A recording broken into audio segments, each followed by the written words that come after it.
आज झाली कटिंगच्या दुकानात भराभरी. तर काय म्हणता मग पोट्टी हो. जय महाराष्ट्र. आज निघालतो आपू कटिंग करायला. मग का पोचलो तर आपू कटिंगच्या दुकानात. तुम्ही माणसानं आताच तर केले रे आता कटिंग आपल्याला नव्हती करणं. कटिंग करणं होती कार्तिकले. मग काय गेली ना दानं नवीन स्टाईलमध्ये कैची घुमवली ना केली ना मग कटिंग.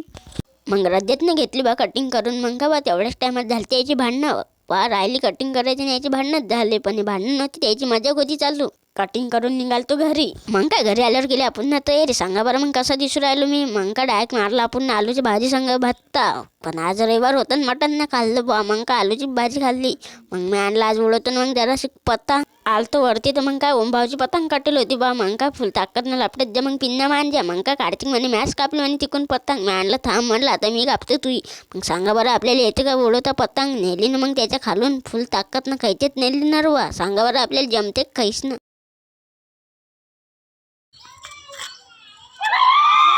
मग कापली ना आपण ना पतंग फुल ताकद ना खायच्यात. मग का रातच्या मारला ना मग मटणाच्या भाजी संग भत्ता फुल ताकद ना. रविवार होता तर मग का डायरेक्ट आपलं टापू बाहेर तेवढंच दिसलं आपल्याला. माकुदा आपल्याला म्हणे घे म्हणे आज ब्लॉगमध्ये. का दाच्या संग होता रामूदा बी. मग का दोघांना घेतलं आपण ब्लॉगमध्ये. मग का घरी आल्यावर तुम्हाला तर माहितीच आहे आपलं चालू आहे चॅलेंज. 50 दिवसात आपल्याला करणं वाटतं 1K सबस्क्राईब आणि 10K फॉलोअर्स इंस्टाग्रामवर. त्याच चॅलेंजचा आहे आज 20वा दिवस. आज होते आपले सबस्क्राईब 75. इंस्टाग्रामवर 3.7K. नक्की सपोर्ट करा. भेटू आता पुढच्या ब्लॉगमध्ये.